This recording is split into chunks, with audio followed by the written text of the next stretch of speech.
بخاری شریف کی حدیث پاک ہے، مسلم شریف کی، کہ لا یؤمن احدکم حتی اکون احب الیہ من والدہ وولدہ والناس اجمعین او کما قال النبی صلی اللہ علیہ وسلم، کہ تم میں سے کوئی بندہ اتنے تک کامل ایمان نہیں ہو سکتا جب تک کہ اس کے دل میں اپنے باپ، اپنی اولاد اور تمام لوگوں سے زیادہ محبت میری ذات کی نہ ہو۔ اب یہاں ایک سوال پیدا ہوتا ہے، وہ میں سوال کر کے جواب دوں تو انشاءاللہ العزیز آپ کا گلدستہ ایمان تر و تازہ ہو جائے۔ سوال کیا ہوتا ہے کہ محبت ایک ایسی چیز ہے کہ جو لگانے سے نہیں لگتی، خود بخود ہو جاتی ہے۔ محبت ایک ایسی چیز ہے جو کرنے سے نہیں ہوتی بلکہ خود بخود ہو جاتی ہے، یہ اضطراری چیز ہے، اختیاری چیز نہیں ہے۔ پھر میرے آقا نے کیوں فرمایا کہ تمہارے والدین، تمہاری اولاد اور تمام لوگوں سے زیادہ محبت تمہارے دل میں میری ہونی چاہیے؟ اس کی کیا وجہ ہے؟ تو اس کا جواب علماء کرام فرماتے ہیں کہ محبت کا تقاضا ہے کمال اور جمال۔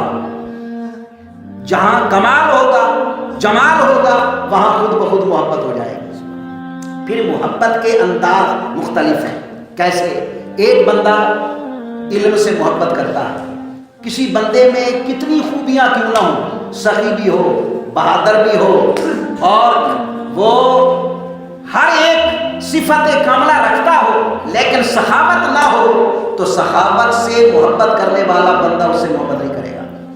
علم سے محبت کرنے والا بے علم سے محبت نہیں کرے گا، اور حسن سے محبت کرنے والا وہ بدصورت سے محبت نہیں کرے گا۔ تو میرے آقا نے یہ اعلان فرمایا کہ اے میرے امتیو، تمہارے دل میں تمہارے والدین، اولاد اور تمام لوگوں سے زیادہ محبت میری ہونی چاہیے۔ اس کی وجہ کیا ہے؟ میرے آقا نے اعلان کر دیا، میرے امتیو آؤ، جو بھی جس اچھی صفت سے محبت کرنا چاہتا ہے، محبت کرتا ہے، آئے میری ذات میں دیکھے کہ رب نے ہر اچھی صفت میرے اندر بدل جائے، عطا سبحان اللہ۔ اس لیے ہر ایک بندہ مجھ سے محبت کرے۔ مثلا دیکھیں کہ حسن سے محبت کرنے والا آئے، میرے آقا میں جتنا حسن ہے اتنا حسن رب نے کسی کو بھی نہیں عطا۔ حضرت حسان سے پوچھو، حضرت حسان کیا کہتے ہیں؟ وَأَحْسَنُ مِنْكَ لَمْ تَرَ قَطُّ عَيْنِي وَأَجْمَلُ مِنْكَ لَمْ تَلِدِ النِّسَاءُ۔ اے پیارے حبیب، کہ میں نے آپ جیسا خوبصورت دیکھا ہی نہیں، میں کیسے دیکھتا کہ آپ جیسا حسین کسی ماں نے جنا ہی نہیں۔ اور اسی طرح حضرت سیدنا صدیق اکبر کیا بولے؟ گفت صدیق اے آفتاب نیز شرقی نیز غربی آفتاب۔ اے پیارے حبیب، آپ کا چہرہ دیکھ کر میں یہ محسوس کر رہا ہوں کہ نہ مشرق میں آپ جیسا خوبصورت ہے، نہ مغرب میں آپ جیسا خوبصورت۔ اب کوئی بندہ اعتراض کر سکتا ہے، کس بات پر؟ بھائی حضرت حسان نے عرب کے چند بندے دیکھے ہوں گے، حضرت سیدنا صدیق اکبر نے بھی شام کے بندے دیکھے ہوں گے، عرب کے بندے دیکھے ہوں گے، تمام کو تو نہیں دیکھا، ان کا فیصلہ قبول نہیں، لیکن ہم اس سے فیصلہ کراتے ہیں جس نے حضرت سیدنا آدم علیہ السلام سے لے کر ہمارے پیارے مصطفیٰ تک ہر نبی کو دیکھا، ہر نبی کی امت کو دیکھا۔ کون ہے وہ؟ جبرائیل امین۔ وہ کیا فیصلہ کرتے ہیں؟ ایک دن جبریل سے کہنے لگے شاہ امم، تو نے تو دیکھا ہے جہاں، بتلاؤ تو کیسے ہیں ہم؟ ہمارے متعلق کیا کہتے ہو؟ جبرائیل امین نے کیا عرض کیا؟ کلمت الارض مشارقہا ومغاربہا فلم ارى مثل محمدا۔ اے پیارے حبیب، میں نے زمین کے مشرق دیکھے، مغرب دیکھے، لیکن مصطفیٰ جیسا حسین تو دیکھا ہی نہیں۔ اور نبی کریم صلی اللہ تعالیٰ علیہ وسلم کا حسن یہ اور بہادری کتنی۔ عرب کا ایک مشہور پہلوان ہے جس کا نام ہے رکانہ، اور بڑا اتنا اچھا پہلوان، اتنا بہادر کہ آج تک اس کی پیٹھ زمین پر کسی پہلوان نے نہیں لگائی۔ تو وہ کون؟ رکانہ ایک دن میرے مصطفیٰ کو علیحدگی میں ملتا ہے، سرکار تشریف لے جا رہے ہیں، رکانہ سے ملاقات ہوئی. سرکار رکانہ سے جب ملے تو رکانہ نے کہا اے محمد صلی اللہ علیہ وسلم، میں یہ چاہتا ہوں کہ میرے ساتھ کشتی کرو، میری پیٹھ اگر زمین سے لگا دی تو میں ایمان لاؤں گا. اچھا میں آپ سے پوچھنا چاہتا ہوں، اگر میرے مصطفیٰ کریم یہ فرماتے اے رکانہ میں تو شریعت کو پھیلانے، شرعی مسئلے بتانے آیا ہوں، میں تو کشتیاں لڑنے تو نہیں آیا، ہاں تو کیا یہ ٹھیک تھا کہ نہیں؟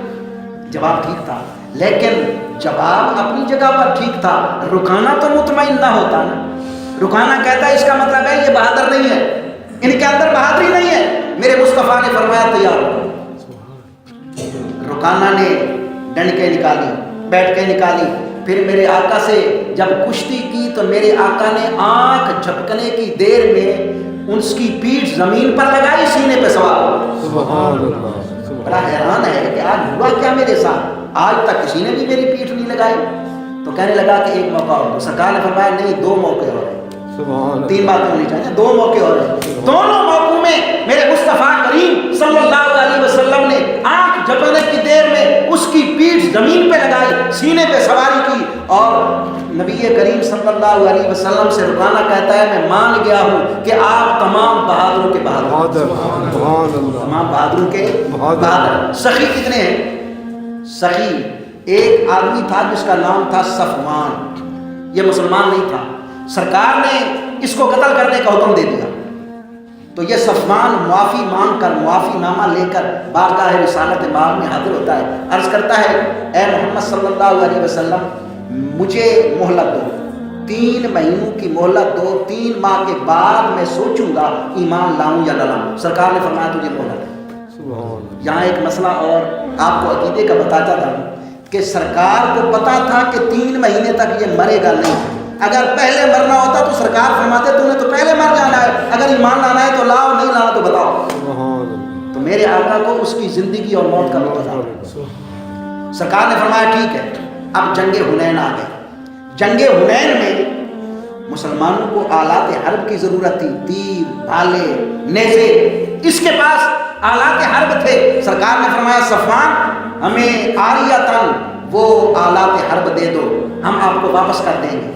تو صفوان کہتا ہے بالکل یہ لو، لیکن میری یہ خواہش ہے کہ میں بھی ساتھ جاؤں گا، جا کے دیکھوں گا کہ کیسے جنگ ہوتی ہے، نہ آپ کی میں مدد کروں گا نہ کافروں کی مدد کروں گا. سرکار نے فرمایا ٹھیک ہے آؤ. جب جنگ حنین میں آیا تو جنگ حنین میں مسلمانوں کو اتنی فتح ہوئی کہ وادیوں کی وادیاں بھر گئیں، بھیڑوں اور بکروں سے مال غنیمت مسلمانوں کو ملا. جب فتح ہو گئی صفوان نے دیکھا بھیڑوں کو، بکریوں کو. سرکار نے فرمایا کیا تم بکریاں اور بھیڑیں پسند کرتا ہے؟ صفوان نے کہا جی یا رسول اللہ میں پسند تو کرتا ہوں. سرکار نے فرمایا یہ پوری وادی تیری، سبحان اللہ، پوری وادی بکریوں کی تیری ہے. صفوان نے کہا کہ اے پیارے محمد صلی اللہ علیہ وسلم مجھے جلدی کرے کلمہ پڑھنا. سبحان اللہ. تو سرکار نے فرمایا تو نے تو 3 ماہ کی مہلت مانگی تھی اور اتنا جلدی. تو عرض کرنے لگا حضور میں نے جو آپ کی سخاوت دیکھی ہے نا، یہ سخاوت نبی کر سکتا ہے اور کوئی نہیں کر سکتا، اس لیے مجھے کلمہ پڑھا دو. معلوم ہوا کہ میرے آقا کائنات میں سب سے بڑے سخی ہیں. تو ہر صفت کاملہ جو اللہ نے دنیا میں پیدا کی ہے میرے مصطفیٰ کریم کے اندر اللہ نے اس کو بدرجہ اتم رکھ دیا. کون کون سی صفت کی میں بات کروں؟ علم کی بات کریں تو یہ بڑی لمبی بات ہے. تو میں عرض یہ کر رہا تھا کہ حضرت سیدنا صدیق اکبر کے دل میں سرکار کی محبت کتنی تھی کہ اگر محبت مصطفیٰ اور اولاد کی محبت کا مقابلہ آیا تو میرے سیدنا صدیق اکبر نے اولاد کو جانے دیا، میرے مصطفیٰ کا دامن پکڑا. سبحان اللہ. کیسے؟ وہ اس طرح کہ ایک دن سیدنا صدیق اکبر گھر میں بیٹھے اپنے بیٹے عبد الرحمن سے محض گفتگو میں. تو عبد الرحمن نے کہا ابا جان میدان بدر میں کافروں کے ساتھ تھا، میں ابھی مسلمان نہیں ہوا تھا اور آپ نبی کریم کے غلام تھے اور میری تلوار کے وار کے نیچے آپ آئے، لیکن مجھ پہ محبت فطری کا غلبہ ہوا، میں نے تلوار اٹھا لی. میرے مصطفیٰ کریم کے غلام نے فرمایا بیٹے سن، اس وقت تو میرے آقا کا تو دشمن بن کے آیا تھا، اگر میری تلوار کے بعد تمہارا نیچے آ جاتا تو میں نہ اٹھاتا کیونکہ میرے مصطفیٰ کا دشمن بن گیا. سبحان اللہ. معلوم ہوا کہ سیدنا صدیق اکبر کے سامنے محبت مصطفیٰ محبت اولاد سے بھی زیادہ ہے، محبت مصطفیٰ وطن کی محبت سے بھی زیادہ ہے کہ مکہ کا وطن چھوڑ دیا، مدینہ کو وطن بنا لیا. کیوں؟ کہ میرے آقا علیہ الصلوۃ والسلام کی محبت کی وجہ سے. اور آخری بات عرض کروں کہ سیدنا صدیق اکبر کے دل میں مال کی محبت بھی نہ تھی، عشق مصطفیٰ.